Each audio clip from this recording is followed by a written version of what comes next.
Yes, thank you, President. I have carefully listened to you, Prime Minister, for 30 minutes. For me, even when you have spoken now, I would have silently listened to you. But you didn't talk about the ruling of the Constitutional Court. Because the ruling of the Constitutional Court is very clear. Article 1 and Article 19 of the treaty are null and void in Poland, are in contradiction with the Polish constitution. That's the decision of the Constitutional Court in Poland. And that is a constitution and treaty, Article 1 and Article 19, that you have accepted in 2004, that the peace government has accepted at the moment of the Lisbon Treaty. And these Article 1 and Article 19, you know what it is. Article 1 is an ever closer union, and Article 19 is the central role of the European Court of Justice. By the way, it's exactly for the same reasons that the hard Brexiteers went out of the European Union, for these two articles, Article 1 and 19. So, the sinister game that you are playing is very clear. The sinister game is that you are putting a politicized Constitutional Court inside Poland.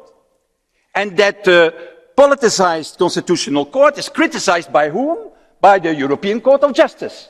So the way to eliminate the decisions of the European Court of Justice is to take with the politicized Constitutional Court of Poland a decision that the ECJ has no longer a right of decision in Poland. That is what you have done. And what you have done, and what you defend here, because you are making references to others, to the French and the Germans, and there is something to say about the German Constitutional Court and so on. But they never did that. They never said that Article 1 and Article 19 is not longer applicable in Poland, in their country. They never did that. Like I said, the Brexiteers did that. So what you have done is in fact putting an existential threat to your country and most of all to the people, to the Polish people, who are the most pro-European people of the entire European Union. That is what you have done. And that remembers me something very dramatic in European history.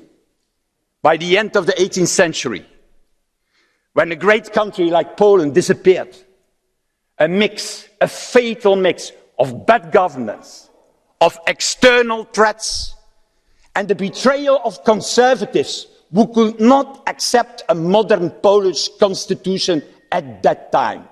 Well, I am the only one who sees some fatal resemblance here, but what is happening today in Poland. So, I have to tell you, I know that you are a historian. I know that you are a historian, Prime Minister. So I wanted, in fact, to start my speech and to end my speech with a classic historical book, The March of the Follies of Barbara Tuchman, because it remembers me what is happening in Poland today. It starts with a simple decision, and it goes in another decision and a further decision, and that is when the folly starts.